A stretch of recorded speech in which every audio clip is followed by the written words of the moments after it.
Okay guys, so the first chord we have is C major. So on this chord it's important to know that you don't play the low E, but you play all of the other 5 strings. And it would be 3rd on the A, 2nd on the D, open G, 1st fret B string, open E. It sounds like that. Then for our variation, we have actually 3 different C chords in this song, so you need to be able to know the variations. So it's just our standard one. It'll be there when it just says C. Then when it says C/E, all that means is it's still a C chord, but after the slash, that note is in the bass. So that's where we can add this low E string, because that's E and now it's in the bass. So now we have the same chord, but we strum it with that low note, and it's C/E.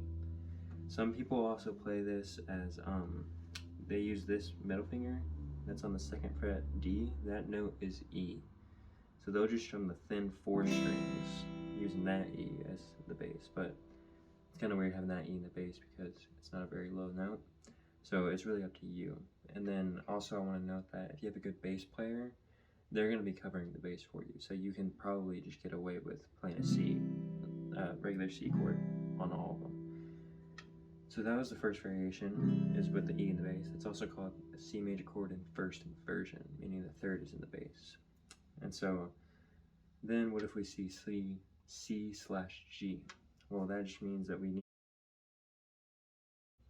up on the E string, put my pinky where that note was. So now we have 3 on E, 3 on A, 2 on D, open G, 1 on B, open E.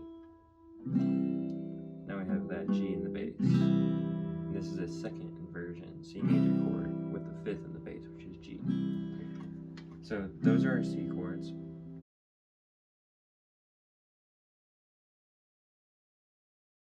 The next little group we have with variation is F, and there's only 2 of them. So first we have the standard F major. A lot of people play it with this bar chord, but today we're just going to be working on pretty much the bar chord without the bar. It's just the top 4 strings. So you're not going to play the E or the A, but you're going to play the 3rd on the D, 2nd on the G, 1st on the B, 1st on the E. That's F. And then, by the way, on the 1st on the B and 1st on the E, I'm playing those with one finger, my index finger just kind of flat laying on both. And so that's your F major chord. Then what we do from there when we make the variation, we just take this finger right here, this middle one, and we just lift it off. Now this is F2. The theory behind that is this note that we took off, that was the 3rd, and we lowered the 3rd to the major 2nd. So now, instead of a normal chord being the root, the 3rd, the 5th, we have the root, the 2nd, the 5th. So now we call this one an F2. That's it with the variations, but then we have a couple other chords that are just single chords. I want to go over those. So our next one is A minor 7. It sounds like this. It's only the 5 strings. You don't play the low E. You could if you wanted to in the chord, but it would be a slash chord if you did. It would be 2nd inversion. And so if you know an A minor, it's just an A minor, but you take this ring finger off, and so you have the open G. If you don't know an A minor, it's just open A, 2nd fret D, open G, 1st fret B string, open E. And there's your A minor 7.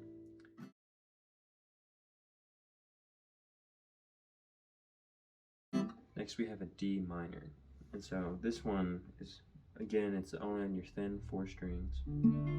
It sounds like that.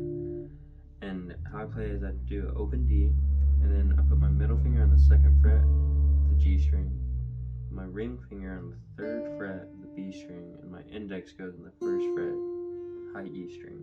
And that's your D minor. And then the last one we have is the G chord.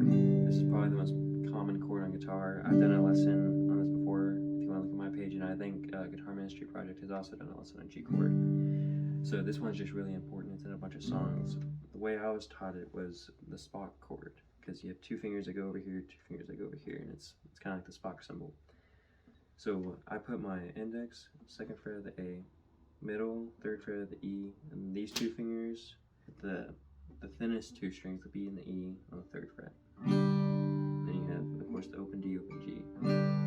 That's your G chord. So that's all the chords. Now we'll talk about the actual progressions.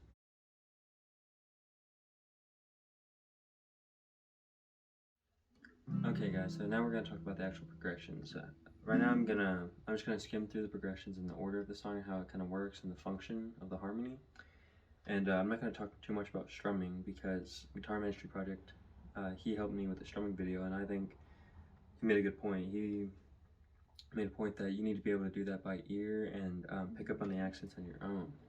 So I'm really just going to show you how to hit the chord changes and what rhythm they are. And then I encourage you to listen to several different versions. There's this Bethel version. I think they have multiple different live versions. Different guitar players that are doing different things, different keys even. And then you can also look at Pat Barrett. He has a version of it. It's in a different key, but you could steal his strumming pattern because his is more guitar based than the Bethel one. So I would encourage that. But first, let's just get into it. The intro starts. First chord is just the C, the standard C major. And then we go to the F2, and then we go to C/E, and then back to F2. So it's really C, F, C, F, but it's kind of embellished with, you know, the F2 and the slash chord. They made it a little fancy. So each one of those chords gets one measure, and then the actual function of these chords, C is your 1 chord, F2 is your 4, which is very common progression in worship music. Go back to 1 with the 3rd and the bass, and go back to 4. And that's your intro. And then that whole progression, they're each a measure, and that whole progression, those 4 bars, repeat. For the verse, it's literally the exact same thing. Same chords, it repeats again, same functions. So I'm not even going to go over that because it's literally the same. So for the chorus, this is the part where they start singing holy, and that repetitive chorus part. And so the first chord is just your F2, and then they go to D minor, C/G, or C 2nd inversion, and then A minor 7. If you want the function of those chords, it would be F2 is 4, D minor is 2, G is, sorry, I keep on confusing that, C/G, that's 1 with 2nd inversion. And then you have A minor 7, which would be your 6th chord. So that is the chorus, and then we'll jump right back into the bridge. Alright guys, so for the last part of this song is the bridge.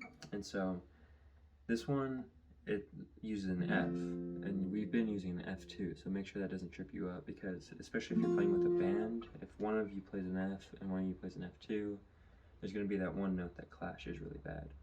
So you want to make sure you clear this up if you're playing with a band. If not, then do what you like and what you think sounds best.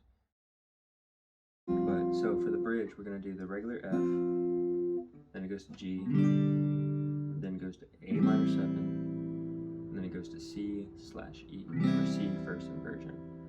So the function of that is it goes 4 chord, 5 chord, 6 chord, 1 1st inversion.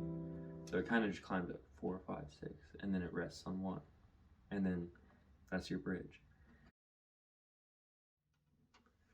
And so for how we end the song, most people just end it on F. And it's always safe if you end it on C2 because that's the root and it'll just sound at home. But for worship, it's really part of the style. They end a lot of songs on 4 chord. And that just gives it that, I don't know how to describe it, kind of gives it that open feeling at the end. It's not quite a half cadence where it makes it unresolved, but it's not 100% satisfied yet. It leaves you wanting more. And so that's a big thing, is that you end on the 4 chord.